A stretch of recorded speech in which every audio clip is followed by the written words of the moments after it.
Welcome back to another technical video. Today we're going to be going through your question, answering it, and hopefully finding that solution.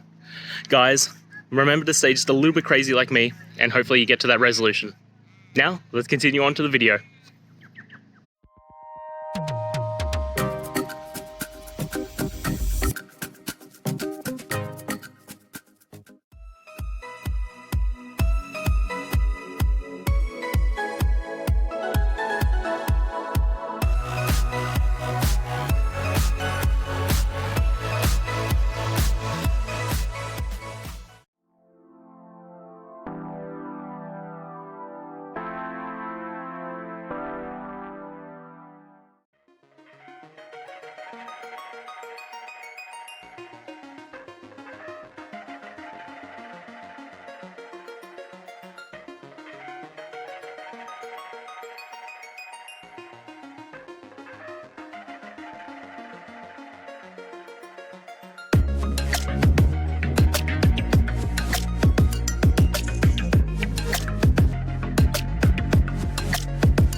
And that's it, guys. I hope those questions and answers really helped solve that solution for you.